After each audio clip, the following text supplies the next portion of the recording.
Ma'am, gusto ko lang po magpasalamat kanina kasi tinulungan niyo po ako. Okay lang yan, wala yun.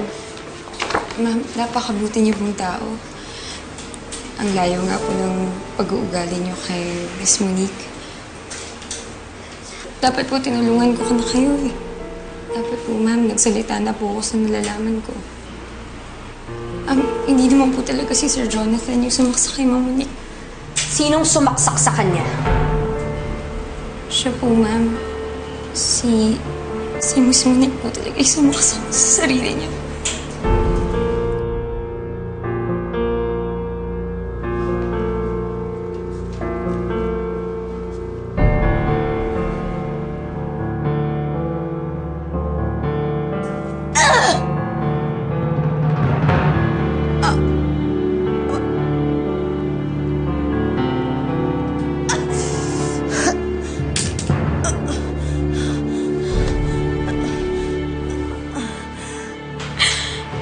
Pasensya na po kayo, Miss Elaine. Patawarin niyo ako. Hindi ko po agad sinabi sa inyo. Nagtakot po talaga ako, ma'am. Sheena, I need you in my office. What's happening here?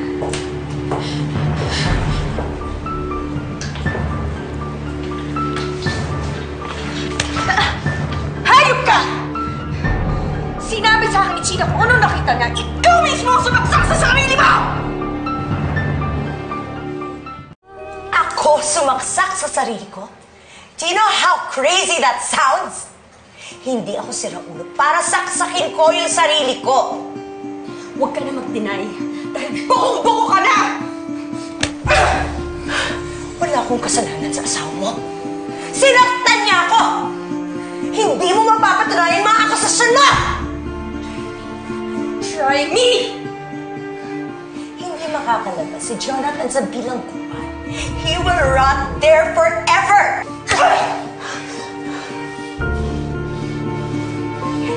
Walang hiya ka! Ikaw ang walang hiya! Ayun ka! Mapapatayin kita ng tuloy!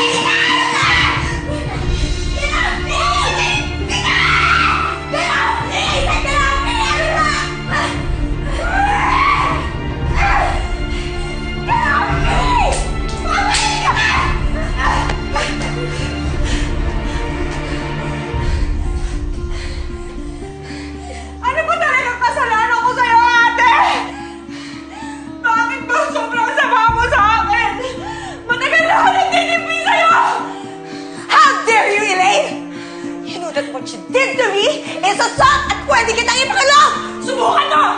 Hindi mo na ako mapapaikot katulad ng ginawa mo kay Jonathan! Dahil meron na akong laban na iharap sa'yo! Animal ka! Naturingan pa namang kapatid kita! Pero mas masahol ka pa sa ahas kung tumuklaw! Ma'am, tama na po. Please, tama na. At sino pinagmamalaki mo? Tama na. Itong pipitsuging sekretaryo ko? Panlalaban mo sa akin? Oo! At sisiguraduhin ko kayo na hindi ka na makakalusot! Sisiguraduhin ko pagbabayaran mo lahat ng kasalanan mo sa akin, sa asawa ko, sa pamilya ko! Magkita tayo sa kante! Tingnan natin kung may habol ka pa.